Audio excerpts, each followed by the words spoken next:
You're gonna have the most amazing dinner party because when the guests sit down, these candles will be burning across the table and you're gonna serve a dish and you'll be like, here's your sauce. And you're gonna pick it up and across the top.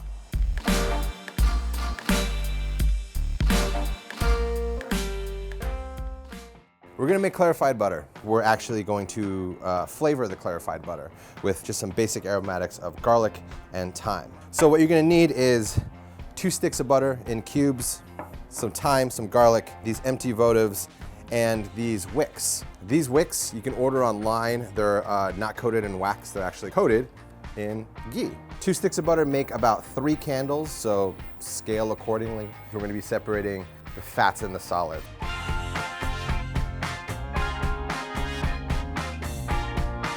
Butter is melted, but that crackling is kind of like all the water escaping out, which you want it to do. That's what gives you the clearness of the butter.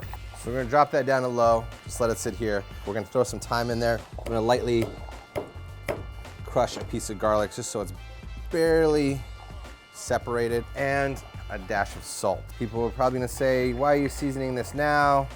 You do it later, but I really want those flavors to come out. If you wanna go to a brown butter, all that stuff gathering on the top is eventually gonna brown. The milk solids. All that stuff will drop to the bottom and it'll start to really color your butter. It's happening. Take a bowl or a large thing like this, get a hand strainer, layer it with at least 4 layers of cheesecloth. If you don't have cheesecloth, you can also use a coffee filter. Totally works too. All right, at this point, see our garlic piece is nicely brown. We're pulling it right before it gets burned. We're gonna set it right there. We're also gonna pull our thyme, for that burns as well. Cheesecloth, and if you pour slowly, a lot of the foam won't pass through. It still will a little bit, but you can actually just scoop that out. That, ladies and gents, is a brown butter. This guy, save for later, just as a snack to eat, because that is an amazing piece of garlic. Let's get some lemon zest, and we're gonna put the lemon zest at the bottom of the votive. And as in anything with brown butter, you never pour all of it in. You always leave a little bit, and you take a little piece of bread and you eat it, because you shouldn't have to wait. You got your wicks here. I'm gonna kind of line it up with the bottom of the votive. When you set it down in there, swish it around to move the zest off to the side, because you don't want to sit it on the zest, because eventually it'll fall over. 3 brown butter candles. Now you want this to set, you want that wick to set. So you can take this, you can just set it off to the side in a cold area. If you're in a hurry, you can put it in the fridge. I have some done right here. This candle has been lit for about 30 minutes or so.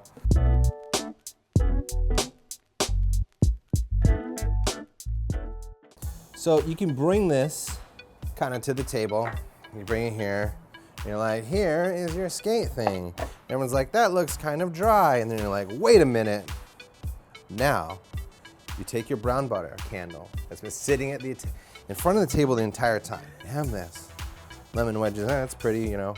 But where's the whoof? Where's the ah? And tell your guests, listen, take your candle and you're gonna simply finish your dish. But there you have the results of a brown butter candle.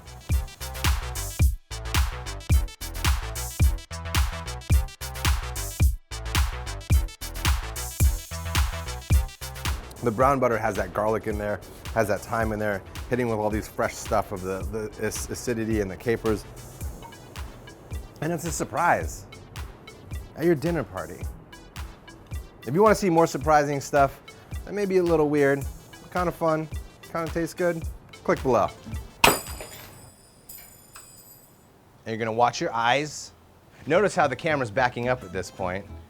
All right, we're gonna do another one. I'm the one in the line of fire here.